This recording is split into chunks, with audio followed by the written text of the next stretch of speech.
에베소서는 에베소에 있는 이방인 그리스도인들을 향하여 유대인인 바울이 편지를 쓰는 것이죠.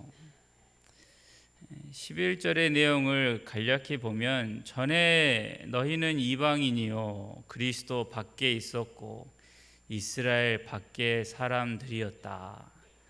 하나님의 언약과는 외인이었고 하나님도 없는 사람들이었다라고 바울이 에베소 교인들을 향하여 말을 합니다. 이게 무슨 말이냐면, 유대인들과 비교하여 에베소 그리스도인들이 스스로 생각할 때 우리는 저 유대인들과 같지 않고 하나님이 옛날부터 택한 백성도 아니지 않느냐라고 하는 생각들을 이야기하고 있는 것이죠. 그런데 이렇게 생각하고 있는 이방인들에게 이방인이나 유대인이나 모두가 허물과 죄로 죽어 있었는데 하나님께서 살리셨다. 우리 모두가 본질상 진노의 자녀이었는데 하나님의 긍휼과 사랑하심으로 허물로 죽은 우리가 살아났으며 모두가 십자가로 말미암아 하나님과 화평을 누리게 되었다라고 말합니다. 유대인들이 이방인들보다 구원 얻기 위한 더 좋은 조건을 가진 것도 아니고 이방인들이 더 나쁜 것도 없이 모두가 동일한 처지에 있었고 같은 은혜로 구원을 받았다라고 하는 것이죠.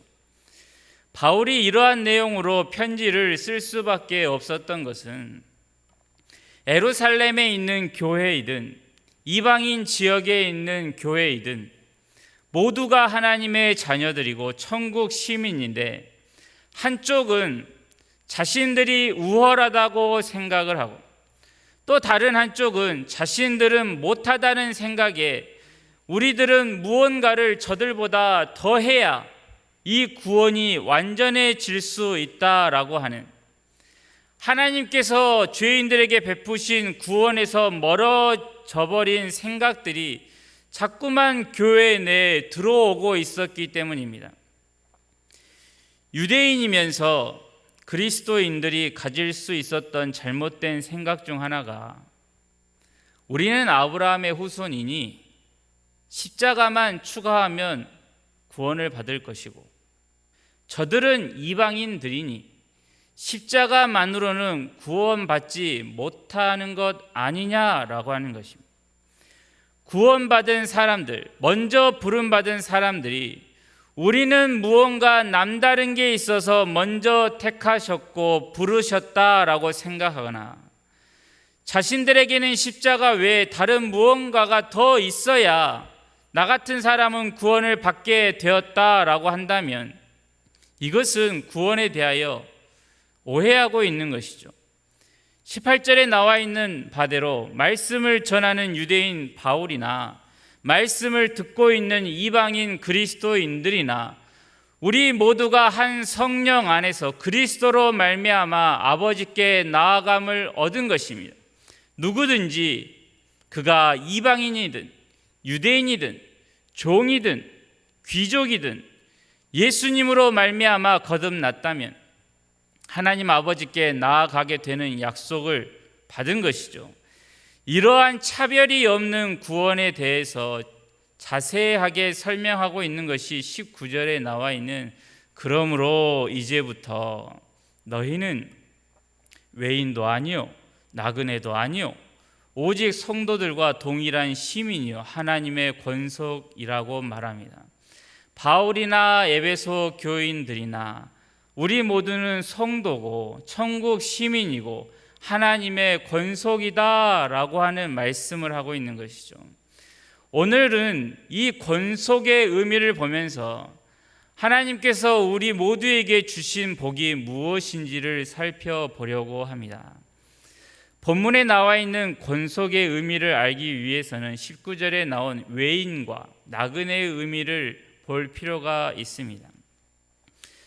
다들 각자가 친한 사람들이 있으시죠? 내 것 줘도 전혀 아깝지 않고 더 많이 주지 못해서 아쉬운 사람들이 있으실 것입니다.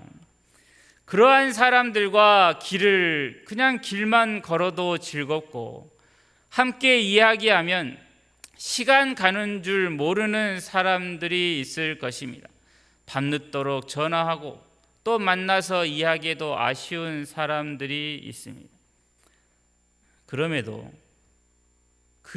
내가 정말로 사랑하고 아끼는 그 사람과 한 집에서 함께 생활할 수 있는 기간은 정해져 있을 것입니다. 내게 분명 은인이고 가까운 사이여도 길게는 일주일, 짧으면 3일 이상이 있으면 뭔가 모르게 조금씩 불편해지기 시작하죠.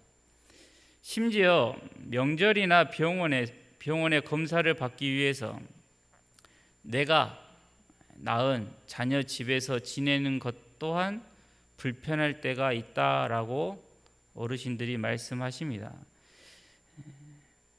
이것은 그 집 주인이나 손님이나 마찬가지입니다. 기쁨으로 환대를 해주고 귀한 식사를 준비해 주어도 남의 집에 있는 건 불편한 법이죠. 아무리 그 집 주인이 내 집처럼 생각하고 편하게 계시라고 아무리 말을 해도 그 말을 곧이곧대로 듣고 정말 내 집에 있는 것처럼 옷 벗고 있으면 안 되죠.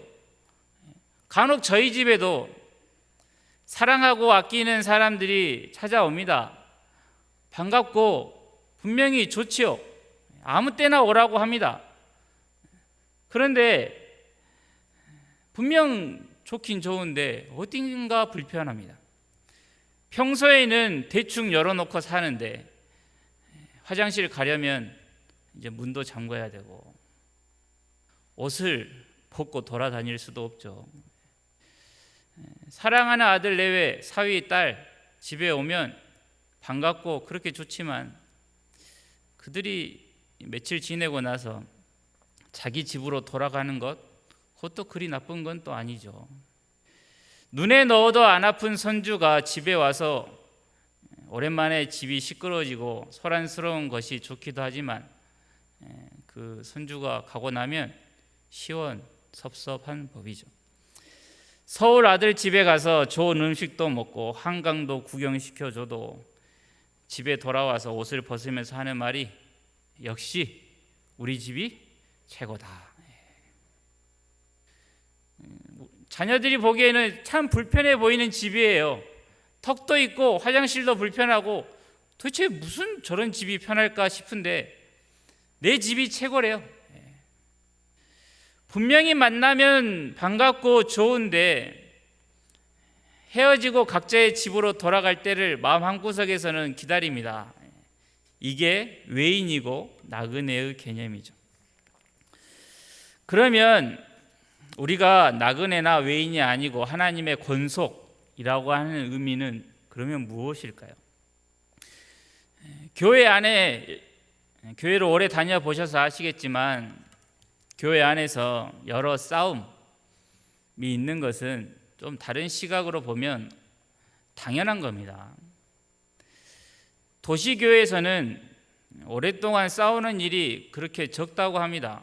왜냐하면 굳이 차 타고 가지 않아도 자기 아파트 앞에도 교회가 한두 개가 있는 것도 아니고 얼마든지 갈 수 있는 교회가 있어서 기존에 다니던 교회에서 수가 틀리면 옮기면 되고 아무도 내가 이리저리 옮겨 다니는 교인인지도 모릅니다. 그런데 삶의 공동체의 크기가 작은 곳일수록 교회를 옮긴다는 게 그렇게 쉽지 않습니다.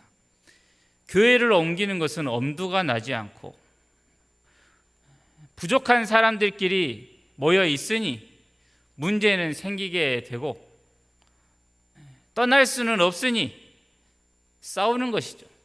싸워도 교회에 와서 싸웁니다. 왜 이런 일이 일어납니까? 같은 식구이기 때문입니다. 외인이고 나그네가 아니라 어차피 계속 같이 몸을 부딪히며 살아야 하는 식구이기 때문입니다. 교회에 와서 싸우라는 말이 아니고 그런 싸우면서 하나님이 우리에게 주시는 유익이 있다라고 하는 것입니다. 그것을 생각해 보자는 것이죠. 우리가 가장 많이 부딪히는 사람들이 어디에 있습니까? 동네 사람도 아니고 먼 곳에 있는 친척도 아니고 같이 잠자고 밥 먹는 식구들이죠. 함께 오랫동안 생활도 하고 사랑으로, 정말로 사랑으로 맺어진 가족끼리 왜 싸웁니까? 안 볼 수가 없기 때문입니다. 외인이고 나그네면 집을 나가버리면 되는데 다시는 안 봐라고 하면 될 것인데 가족이니 사는 것이죠. 화장실 같이 써야 하고 세탁기도 같이 돌려야 하니 참고 틱틱거리고 하는 것이죠. 이처럼 교회 식구들 간에도 갈라지지 않을 사람들이니 우리가 하나님의 자녀들이니 의견도 충돌하고 분쟁도 있고 다투어도 함께 가는 것이죠. 그러다가 시간이 조금 흘러서 내 마음이 진정이 되면 드는 생각이 내가 그때는 너무 심했구나. 다음에는 좀 더 참아야 되겠다라고 하며 자신도 돌아보고 반성하고 한 단계 더 성숙해져 가는 것이죠. 이런 귀한 경험은 교회에서 이런저런 일에 참석하면 할수록 더 많이 얻게 되는 법입니다. 그래서 무슨 일이든 찾아서 하라는 것입니다.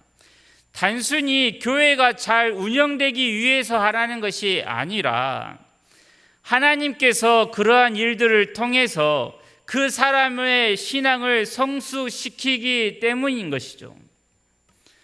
간혹 교회 사람들이 왜 저렇게 싸우는지 모르겠다라고 하면서 나는 그거 보기 싫으니 나는 아무것도 안 하고 그냥 예배만 드리겠다라고 하는 생각들이 간혹 있는데 이것은 하나님의 권속인 교회를 통해서 얻을 수 있는 유익을 놓치고 있는 것입니다. 아이들 보십시오. 서로 그렇게 좋아하다가도 누가 먼저 물 먹냐로 싸웁니다.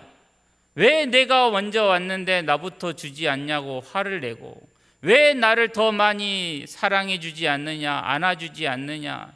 동생은 5초를 업어주더니 나는 왜 3초밖에 업어주지 않느냐며 온갖 불평을 그 사이에서 쏟아냅니다.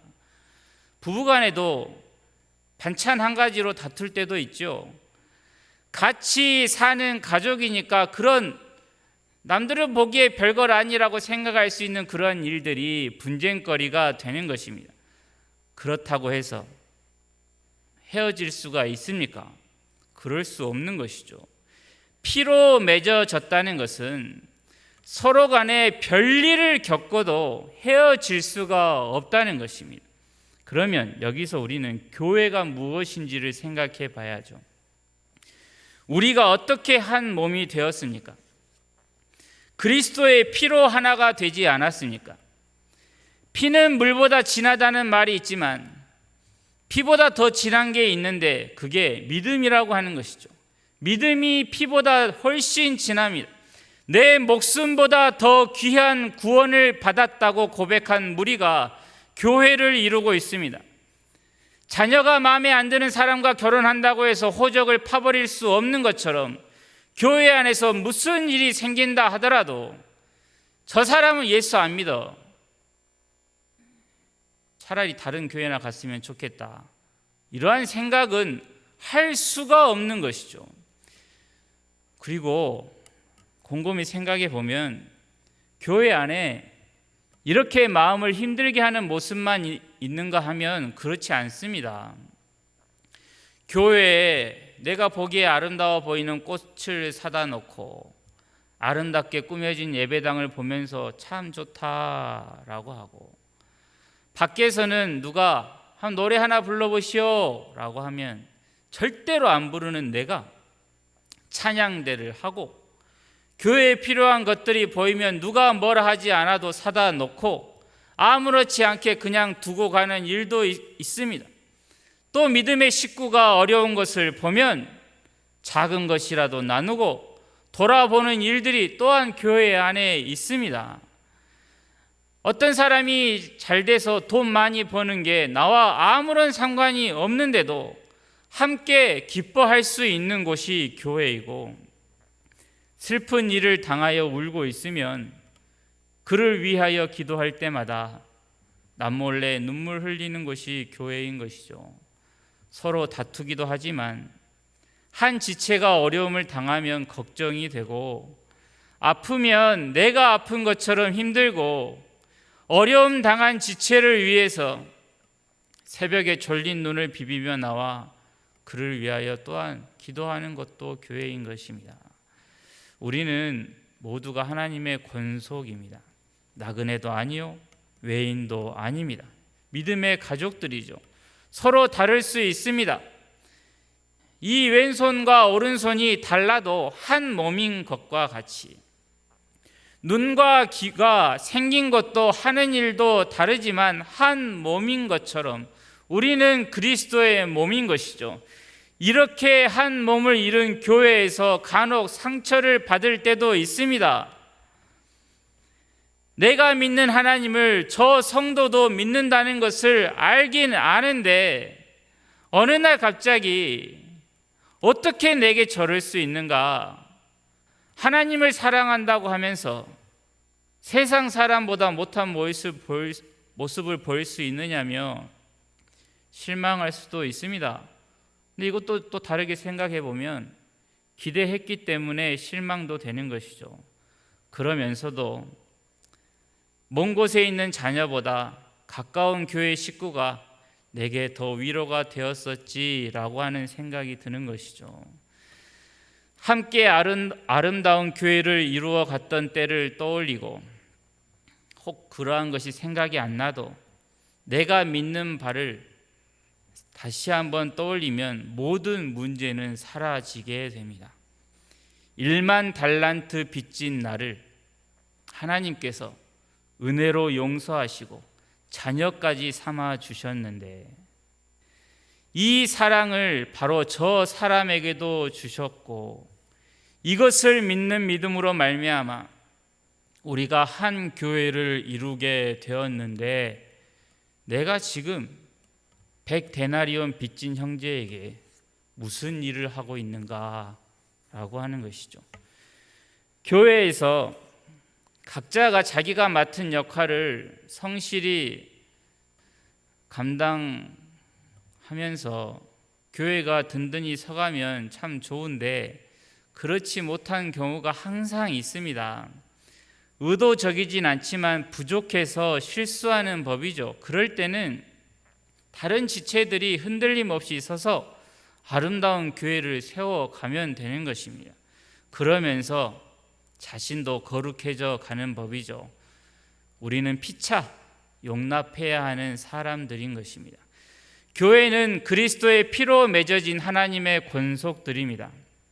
제 역할 못한다고 해서 잘라버릴 수 없는 게 지체인 것처럼 내 마음에 안 든다고 내보낼 수 없는 가족보다 더 진한 그리스도의 피와 믿음으로 맺어진 가족인 것이죠. 그리스도께서 친히 모퉁이 돌이 되어 주사 우리를 한 몸으로 붙들고 계십니다. 하나님이 저 사람을 붙드시는데 내가 싫어할 수 있습니까? 그럴 수 없는 법이죠. 우리는 이 세상의 어떠한 것보다 하나님을 더 사랑한다고 고백한 사람들입니다. 주 예수보다 더 귀한 것은 없다며 고백한 사람들입니다. 세상의 물질보다 하나님이 내게 더 귀한 것처럼 나 자신보다 하나님이 더 귀하지요. 그러니 내가 보기에 마음에 안 들어도 하나님이 저 사람을 한 교회로 묶어 주셨으니 믿음으로 인내하고 나를 죽이고 살아야 합니다. 이것이 주를 위하여 살고 또한 주를 위하여 죽는 것입니다. 칼이나 총뿌리 앞에서 예수 그리스도를 부인하지 않고 죽는 것만이 순교가 아니라 이 한국 땅에서, 여기에서, 내가 속한 교회에서 하나님을 위하여 나를 죽이는 것도 순교인 것이죠. 우리 앞에는 항상 두 갈래 길이 있습니다. 하나님을 드러내고 내가 죽을 것인가, 아니면 내가 살려고 하나님을 외면할 것인가. 우리가 얼마나 하나님보다 나 자신을 사랑하는지 우리는 수없이 많이 봅니다. 그럴 때마다 우리는 다시 한번 믿음의 고백을 떠올려야 하는 것이죠. 이 세상 어떤 것보다 주 예수 그리스도가 내게는 가장 귀하다. 라는 이 고백으로 다시 일어서는 것입니다. 우리가 어떠한 과거를 가지고 살아왔든지 우리 모두는 그리스도의 피로 용서함을 받아 한 성령 안에서 하나님 아버지 앞에 서 있습니다. 아버지 앞에서 근심거리를 안겨드리는 자녀로 살지 말고 서로 화목하여 우리를 부르신 하나님께 기쁨을 드리는 모든 성도님들이 되기를 바랍니다. 기도하겠습니다. 하나님 아버지,